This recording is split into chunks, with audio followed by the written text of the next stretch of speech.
नमस्कार, news state देख रहे हैं आप। मैं हूं आपके साथ धीरेन्द्र अवस्थी। संगम में प्रवेश करते ही लाइन से आपको यहां के पंडे के ठिकाने नजर आएंगे और इन ठिकानों पर पंडों की गद्दी के सामने आपको अलग अलग किस्म के झंडे भी नजर आएंगे। साथ ही पंडों की हर गद्दी पर आपको मोटे मोटे बही खाते भी दिख जाएंगे। आखिर आज के डिजिटल दौर में इन बही खातों में क्या लिखा जाता है और क्यों खास होते हैं इन पंडों के झंडे, देखिए हमारी ये स्पेशल रिपोर्ट।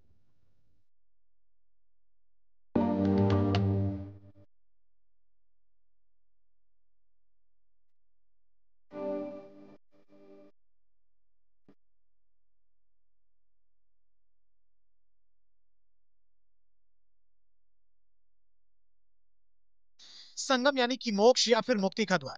ये मुक्ति का द्वार दिखाते हैं यहाँ के तीर्थ पुरोहित या फिर पंडित कर्म कांडों और संस्कारों के जरिए पृथ्वी लोक और परलोक दोनों को बनाते हैं। ये पंडित कुंभ और संगम की परंपरा से जुड़े हैं।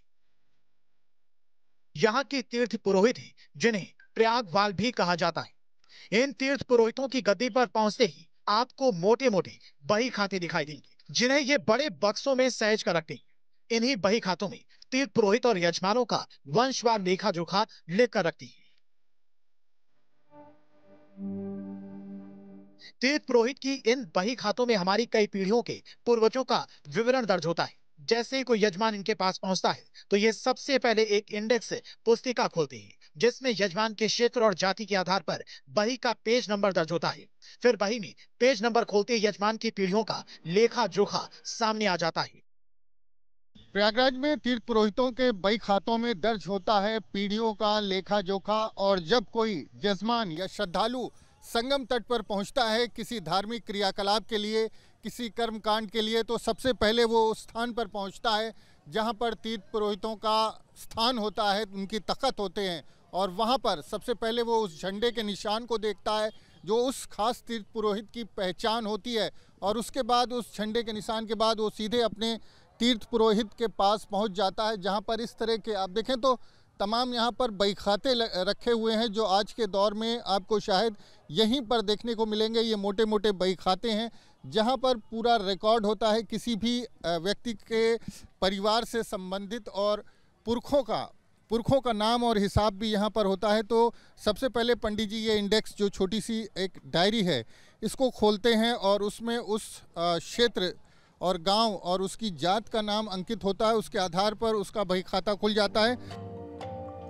इन्हीं बही खातों में यजमान की पीढ़ियों की वंशावली होती है। साथ ही ये भी दर्ज होता है कि उसके कौन से पुरखे कब कब यहाँ पर आकर कौन सा कर्मकांड और संस्कार करके गए थे। इन तीर्थ पुरोहितों की यही बही खाते झंडे विरासत में मिलते हैं। कई बार बही खातों के फटने और खराब होने पर ये उसे नई बही खाते में दर्ज करते हैं। जैसे कि भैया कि यहाँ पे जो भी यजमान आते हैं सर्वप्रथम वो हमारा नाम, जो हमारा पैतृक निशान भैरव प्रसाद जी, सरजू प्रसाद जी, पंडा जी, प्रयागराज तीर्थ पुरोहित, और हमारी पहचान यहाँ किले के झंडा। तीर्थ पुरोहित का एक झंडा होता है, आपका किले का झंडा है? जी, मेरा यहाँ पे निशान किला का झंडा, यही मेरी पहचान है। जो भी आते हैं, यात्री आते हैं, वो अपना गाँव का नाम बताते हैं कि इस गाँव से हम आए हैं, सागर मध्य प्रदेश से अपने जजमानी है, वहाँ से आते हैं। जजमानी भी क्षेत्र विशेष की होती है, आपकी क्षेत्र विशेष? जी, मेरे पास भी क्षेत्र विशेष की सागर, हमारा मध्य प्रदेश सागर संभाग है।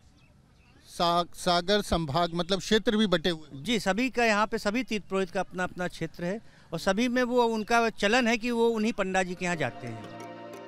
बही खातों को गद्दी पर बड़े बड़े ट्रंक या फिर बक्सों में भरकर रखा जाता है। जो बही खाते 100 साल से ज्यादा पुराने हो जाते हैं वो इन तीर्थ पुरोहितों के घर पर दूसरे बक्सों में रखे रहते हैं। इन तीर्थ पुरोहितों के पास सैकड़ों साल का रिकॉर्ड है, यानी कि कई बार यजमान को खुद ही नहीं पता होता है कि 4 पीढ़ी पहले उनके पूर्वज का नाम क्या था और वो यहाँ कब आए थे। लेकिन ये पंडित बही खोलते ही आपकी 7 पीढ़ियों का रिकॉर्ड सामने रख देते हैं। कि गांव कौन से गांव के, हमारे पास 500 गांव हैं, तो 500 गांव में कोई भी गांव का आएगा तो गांव बताते ही हम अपनी सारी बही खाता हमारे यहाँ अक्षर के हिसाब से है, का से लेके अंगा तक सभी गांव होता है। तो जो भी गांव बताते हैं अपनी वो बही खाता निकाल के गांव का नाम देख के सूची से पन्ना नंबर देखा, पन्ना नंबर से उनके परिवार का नाम निकल आता है। उसके बाद किस तरह से कर्मकांड वगैरह कराते हैं? उसके बाद उनका जो है वो विशेष तौर पे अस्थि पूजन के लिए यहाँ पे आते हैं, गंगा पूजन के लिए। तो सर्वप्रथम हम लोग गंगा पूजन कराने के बाद अस्थि पूजन, पिंडदान, दशगात्र, पितृ मिलौनी, ये सारी क्रियाएं जो है वो उनकी जो है, और उसके बाद वो उनका नाम, परिवार का नाम फिर उसके बाद दर्ज कर लेते हैं कि ये महानुभाव हमारे यहाँ आए थे आज की तिथि में, उन्होंने अपने परिवार के नाम पे ये पूजन किया, वो अपनी पूरी वंशावली बनवा के जाते हैं। पंडों के पास इन मोटे बही खातों को देखकर ये ख्याल भी आता है कि आज के डिजिटल के दौर में ये इन बही खातों का डिजिटल रिकॉर्ड क्यों नहीं बना लेते हैं। तो सभी पंडे एक सुर में एक ही बात करते हैं कि इनके यजमान सिर्फ इन्हीं बही खातों पर विश्वास करते हैं, किसी डिजिटल या फिर ऑनलाइन व्यवस्था पर उन्हें भरोसा नहीं। उनको विश्वास तक और बढ़ जाता है कि जब कागज के इन पन्नों में वो अपने किसी पूर्वज का नाम देख लेते हैं। सर्वप्रथम उनका जो है बही खाते पे उनका विश्वास होता है, नाम का वो तभी वो कहते हैं हाँ पंडा जी आप ही हैं, जब हम उनके परिवार का नाम बता देते हैं तो कहते हैं कि हाँ ये हमारे परिवार के हैं, हमारे बाबा हैं, ये परबाबा हैं, ये हमारे पिताश्री हैं। जैसे आप बही खाता खोलकर उनके पुरखों का नाम बताते हैं तो लोगों को भरोसा हो जाता है कि आप ही उनके तीर्थ पुरोहित। जी, क्योंकि हमारे सिवा वो कहीं दूसरी जगह पे उनका पूजन नहीं होता। जब पूजन हो जाता है तो उनकी वंशावली सी बही खाता में दर्ज कर लेते हैं। जब कभी वो 10 साल 5 साल बाद जब फिर वो किसी उद्देश्य से आते हैं तो उनको वो नाम बताते हैं, उनका दस्तखत दिखाते हैं तो वो विश्वास करते हैं हाँ कि आप ही हमारे पंडा जी हैं, तीर्थ पुरोहित हैं प्रयाग के। संगम के तीर्थ पुरोहित सालों से चली आ रही परंपरा और आपसी सहमति के आधार पर घाट और क्षेत्रवार यजमान बटे हुए हैं। अपने क्षेत्र के यजमानों के पितरों का अस्थि पूजन, पिंडदान उनके तीर्थ पुरोहित करवाते हैं। सनातन परंपरा और पौराणिक मान्यता के अनुसार मृत्यु के बाद पितरों की मुक्ति संगम क्षेत्र में अस्थि पूजन और पिंडदान के बाद ही होती है। हमारे पास तो ये एक पूरा बक्सा बही खाता अक्षर के हिसाब से है, तो ढेर सारी बही खाता भी होंगी।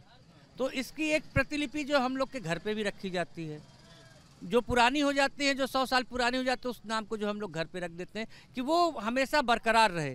कभी भी अगर दूसरी की जरूरत पड़े, पुराना नाम हमको घर से ले आकर उनको महानुभाव को बता दें कि ये आपकी पुरानी पीढ़ियों का नाम है।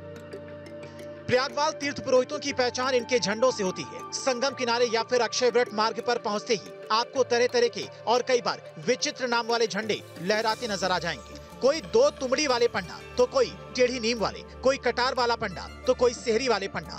तीर्थ पुरोहितों के ये झंडे संगम आने वाले श्रद्धालुओं को दूर से ही दिखने लगते हैं, जिसमें गंगा यमुना की घटती बढ़ती धारा के चलते पंडों के तख्तों के स्थान बदलने पर भी यजमान को उन्हें ढूंढने में मुश्किल नहीं होती है। संगम तट पर जब आप तीर्थ पुरोहितों के स्थान पर पहुंचेंगे जहां तमाम तीर्थ पुरोहित बैठते हैं तो उनकी पहचान कैसे होती है। इस तरह के जो तमाम बोर्ड लगे रहते हैं, प्रयागराज के तीर्थ पुरोहित स्वर्गीय दाई पंडा, निशान घोड़ा, तो इस तरह के बोर्ड आपको तमाम बोर्ड यहाँ पर आपको दिखाई दे जाएंगे। लेकिन अगर कोई यात्री दूर से आ रहा है, कोई श्रद्धालु दूर से आ रहा है तो वो कैसे पहचानेगा कि उनके पंडा कहाँ हैं, और उसके लिए उनका झंडा भी होता है जो दूर से दिखाई देता है। तो आप देखें तो ये जो घोड़ा, निशान घोड़ा बना हुआ है जो पंडा है उनका, और उसके ऊपर वो झंडा जो है उसमें भी घोड़ा निशान बना हुआ है। और इस तरह के तमाम जो यहाँ पर तीर्थ पुरोहित हैं तो सबका निशान उनके झंडे पर आपको दूर से ही दिखाई दे जाएगा। और यही तरीका है इस मेला क्षेत्र में, कुंभ क्षेत्र में, संगम तट पर अपने पुरोहित तक पहुँचने का। तो देखें अलग अलग जो बोर्ड लगे हैं उसके साथ उनके झंडे भी लगे हैं। कोई कुर्सी का निशान है, कोई टेढ़ी नीम है, कोई घोड़े वाला निशान है। तो ये सारी चीज़ जो है ये तीर्थ पुरोहितों की पहचान है, क्योंकि देश भर से तमाम जो लोग हैं श्रद्धालु यहाँ पर पहुँचते हैं और अपने अपने तीर्थ पुरोहित तक पहुँच करके जो अपने कर्मकांड हैं उनको करवाते हैं। यजमान की सुविधा और पहचान के लिए तीर्थ पुरोहित अलग अलग झंडा और निशान पीढ़ी दर पीढ़ी से अपनाते चले आ रहे हैं। उनके यजमान इन झंडों और निशानों से ही उन्हें पहचानते हैं। संगम क्षेत्र में हम एक और तीर्थ पुरोहित हीरालाल घोड़ा वाले के स्थान पर हैं, उनके ठिकाने पर हैं और यही उनकी पहचान है। घोड़ा, उनका जो झंडा है उसमें घोड़ा बना हुआ है। तो हमारे साथ तीर्थ पुरोहित है, उनसे बात कर लेते हैं। पंडित जी, ये क्या कर रहे थे आप? खाता में कुछ लिख रहे थे? जी, हमारे यहाँ यात्री लोग आते हैं और अपने जिनका अस्थियाँ लेकर के आते, कोई अपने पिता का लाते, कोई माता का लाते, कोई भाई का, बहन का, जिनके गुजर जाते हैं वो हम लोगों के यहाँ आते हैं, उनका क्रियाकांड करते हैं, उनकी अस्थियाँ लाते हैं। हम लोग पिंड प्रदान करा करके फिर उनको बाल वगैरह बनवा करके भेज देते हैं स्नान करने के लिए, उनको विसर्जित करने के लिए। प्रयागराज की तीर्थ पुरोहित प्रयागवाल गंगा पूजन, स्नान दान, गौदान, वेड़ी दान, पिंडदान, अस्थि पूजन, मुंडन और कल्पवास के साथ साथ सभी तरह के पूजा पाठ और संस्कार करवाते हैं। सालों से चली आ रही सनातन परंपरा के अनुसार संगम में माघ मेले, कुंभ और महाकुंभ में श्रद्धालुओं को कल्पवास करवाने का कार्य तीर्थ पुरोहित प्रयागराज में ही करवाते हैं। संगम क्षेत्र में टेंट की व्यवस्था करके अपने यजमानों के कल्पवास के व्रत और संकल्प को पूरा करवाते हैं। और बही खाते में क्या लिखा? बही खाते में इसलिए हम लोग लिख लेते हैं, जो आज जैसे कोई आए हैं तो उनका हम लिख लिए, तो उनके फिर कोई आएंगे उनके परिवार से तो वो यही नाम खाता देख करके उनको ये परिचित होगा जो हाँ हमारे पंडा यही हैं। उनके पूर्वज आते रहे, उनका हम लोग लिखा पढ़ी करते रहे।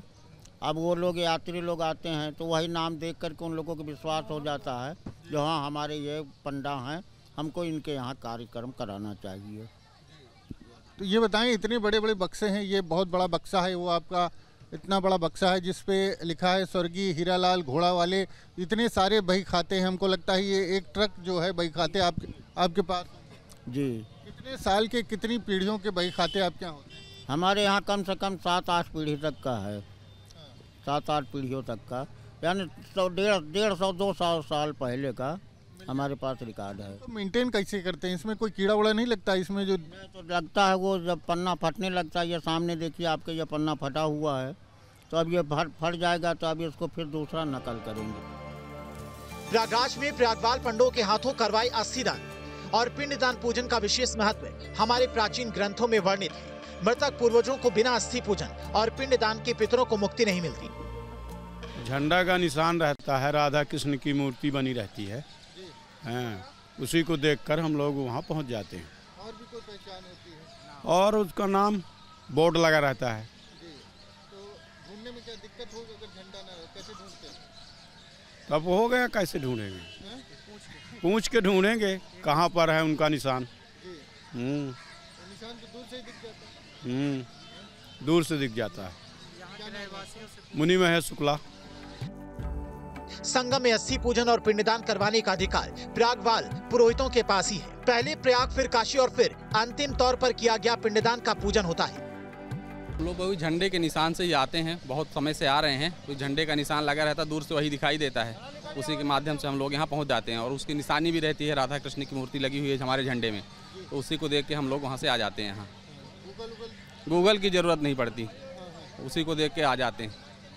लंबे समय से आ भी रहे हैं तो थोड़ा सा उसका आइडिया है, और बाकी ये झंडे का निशान दूर से दिखता रहता है, उसी को देख के आ जाते हैं। नहीं, गूगल लिंक की ज़रूरत नहीं पड़ती, झंडे से ही आते हैं, झंडे पे ही भरोसा है, उसी को देख के आते हैं। प्रकाश शुक्ला। कहते हैं कि प्रभु श्री राम ने भी लंका से लौटकर अपने पिता महाराज दशरथ का पिंडदान पहले प्रयागराज, फिर काशी और अंत में गया में किया था। तब से यहाँ पिंडदान की परंपरा चली आ रही है। यजमान साल भर विशेष तौर पर पितृपक्ष में अपने पितरों की मुक्ति के लिए तर्पण और पूजन करने आते हैं। कह सकते हैं कि संगम तट पर हम मौजूद हैं। ये भी एक आस्था और भरोसे की बात है कि लोग इस तरह के बही खातों पर भरोसा करते हैं और उसी को मानते हैं कि यहाँ पर उनकी पीढ़ियों का लेखा जोखा दर्ज है, और किसी कंप्यूटर पर, किसी डिजिटल दौर में किसी डिजिटल डॉक्यूमेंट्स पर उनका भरोसा नहीं होता। इसलिए लगातार इसको न सिर्फ मेंटेन किया जाता है, अपडेट किया जाता है, बल्कि इसको सालों तक, पीढ़ियों तक इसी तरह से जो यहाँ के तीर्थ पुरोहित हैं वो अपने साथ लेकर चलते हैं। प्रयागराज से वीडियो जर्नलिस्ट विजेंद्र कुमार के साथ मानवेंद्र प्रताप सिंह, न्यूज़ स्टेट, उत्तर प्रदेश।